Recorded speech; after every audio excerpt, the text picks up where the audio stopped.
좋은 날입니다. 2월 26일 GT 묵상에 함께 하신 여러분 환영하고 축복합니다.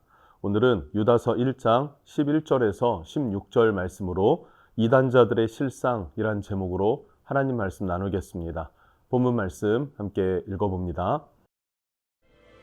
화 있을진저 이 사람들이여, 가인의 길에 행하였으며 삭슬 위하여 발람의 어그러진 길로 몰려갔으며 고라의 패역을 따라 멸망을 받았도다.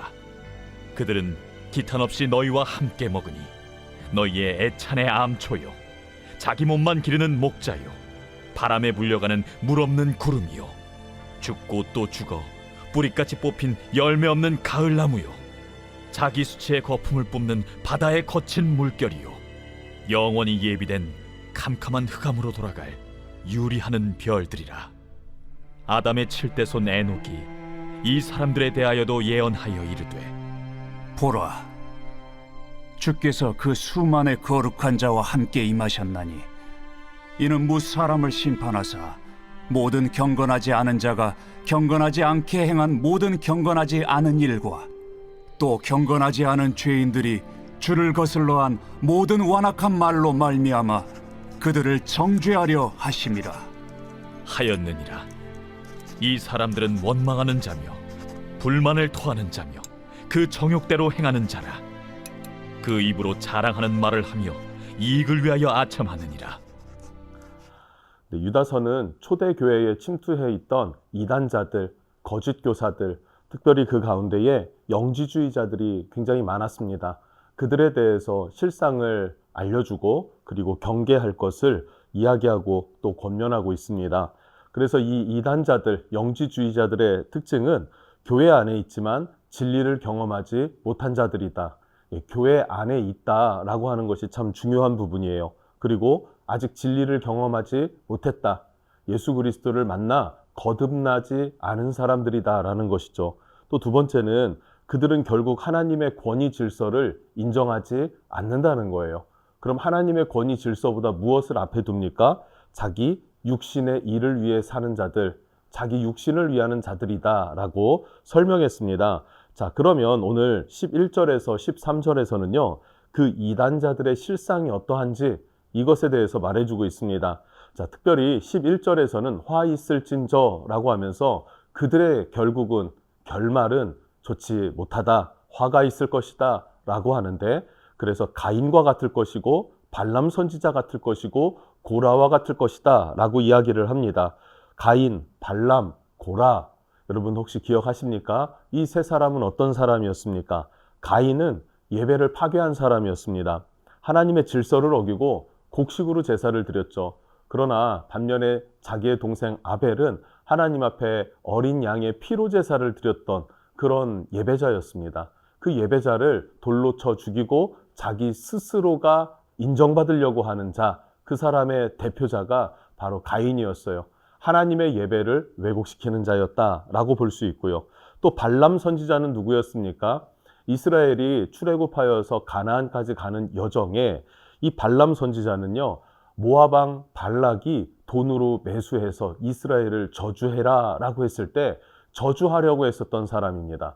그런데 하나님께서 발람 선지자에게 저주하지 말아라 라고 했죠. 그래서 결국 저주는 못한 것 같았지만 이스라엘로 하여금 범죄하게 만들고 하나님 앞에 저주받는 길이 무엇인가 음행하게 하는 것이다 라고 하는 것을 발락 왕에게 이야기해 주었고, 또 그것으로 인해서 이스라엘은 넘어지게 되는 그 계기를 마련한 사람이 바로 발람입니다. 즉 돈을 사랑하고 이스라엘을 저주하게 한 사람. 돈을 사랑함은 일만하게 뿌리가 된다라 그랬어요.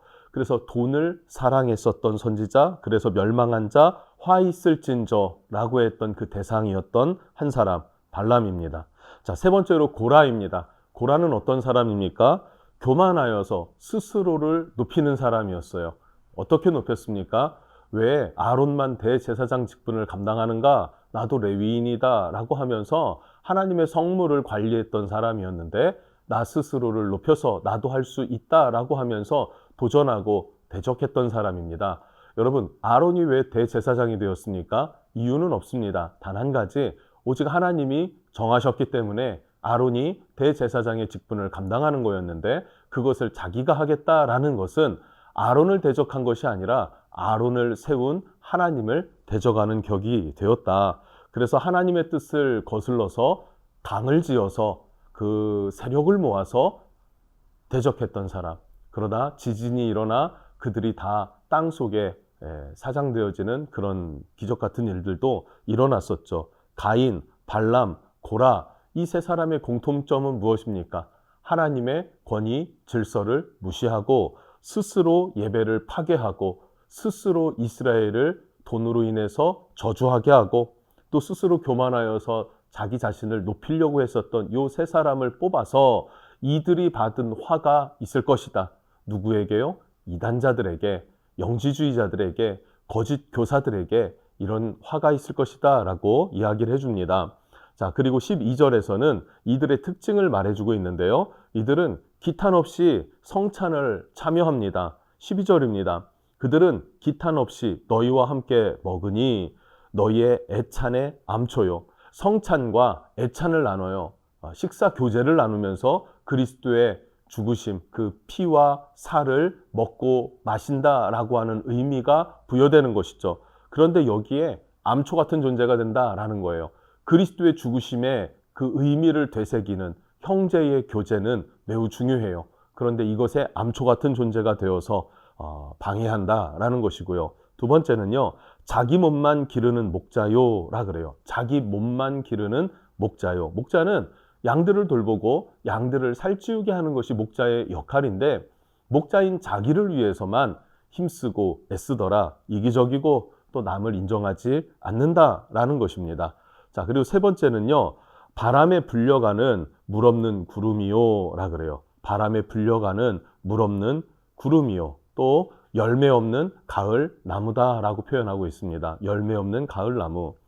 열매도 없는 삶, 존재의 이유조차 명확하지 않은 그냥 그런 존재, 그들이 누구라고 하는 것입니까? 이단들이다. 이단의 특징이 이러하다라는 거예요.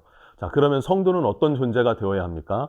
말씀 위에 거룩한 믿음을 지켜나가는 삶, 그것이 우리에게 매우 중요하다는 것을 우리는 기억해야 합니다. 그리고 하나님을 위한 삶, 나를 위한 삶이 아니라 주를 위한 삶, 내가 주인이 아니라 주님이 주인이 되시는 삶, 내 뜻이 아니라 하나님의 뜻을 위한 삶을 살아내는 것, 이것이 매우 중요하다는 것을 여러분 기억하시면서 내 안에 이 이단자들의 모습, 이 영지주의자들의 모습, 거짓 교사들의 모습은 없는지 돌아볼 필요는 있을 것 같습니다. 자, 마지막 14절에서 16절까지의 말씀을 보면요, 심판의 확실성에 대해서 말하고 있습니다. 무슨 말이냐면 예수님이 재림하셔서 반드시 이 이단자들을 심판하실 것이다. 하나님을 대적하는 자들, 스스로 높이는 자들을 심판하신다라는 거예요. 왜냐하면 자기 정욕대로 살고 또 경건하지 않고 그리고 하나님의 권위에 도전하는 이단자들은 하나님이 반드시 심판하신다. 그래서 이 이단자들의 특징을 또 구체적으로 16절에 원망과 불평이 많은 사람이다, 이렇게 말해요. 교회 안에서 사사건건 원망하고 불평하고 이건 아니지 않아? 저건 아니지 않아? 라고 하면서 시비를 거는 것이죠. 부정의 분위기를 만들어내는 사람들이 있단 말입니다. 두 번째로는 정욕대로 사는 사람이라고 말하고 있습니다. 나의 정욕대로, 육신의 정욕, 안목의 정욕, 이생의 자랑을 위해서 사는 사람. 그래서 세 번째, 자기 자랑과 자기 이익을 위해서라면 아첨하는 말은 또 서슴없이 합니다. 불평 불만을 하면서도 아첨의 말은 참 잘하는 그러한 사람들, 교회 안에 혹 있다면 이들의 마음 중심에 그 이단의, 초대교회를 어지럽게 하고 힘들게 했던 이단의 스피릿이 있는 거다. 그것이 혹 부족함이어서, 아직 믿음이 부족하고 인격적으로 성숙함이 부족해서일 수도 있고요. 아니면은 그 심령 안에 이단의 스피릿, 그 이단의 마음이 있어서 그럴 수도 있다라는 거예요. 그래서 우리는요, 하나님의 말씀 안에서 바른 성도의 정체성을 찾아가는 것, 내 스스로 확립하는 것, 정의할 줄 아는 것, 이것이 매우 중요하다는 것을 기억했으면 좋겠습니다. 주님께서는 이런 이단자들을 반드시 심판하신다라고 이야기를 하고 있습니다. 여러분, 이런 이단자들의 실상과 성도는요, 분명히 달라야 할 줄로 믿습니다. 그러기 위해서는 우리는 성장해야 되고 성숙해 가야 합니다. 성장하는 삶, 성숙해가는 우리의 믿음, 그러려면 말씀을 묵상하고 그 말씀 앞에서의 삶을 살아내는 저와 여러분이 되었으면 좋겠습니다. 승리하시기를 주님 이름으로 축복합니다. 기도합니다. 하나님, 오늘 말씀에서 유다는 이단자들의 실상들, 초대교회를 힘겹게 하고 어지럽혔던 그런 무질서한 자들의 실상들을, 그 특징들을 다 나열하고 있습니다.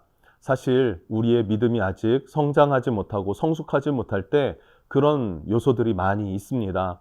주님, 그것을 인정하고 우리가 말씀 앞에서 겸손해지고 주님을 의지하는 믿음의 길을 걸어갈 수 있도록 하나님의 은혜를 부어주시고 하나님의 은총으로 함께 해주셔서 우리로 하여금 성장시켜 주시고 견고한 믿음 위에 굳게 세워 주시옵소서. 예수님의 이름으로 기도합니다. 아멘.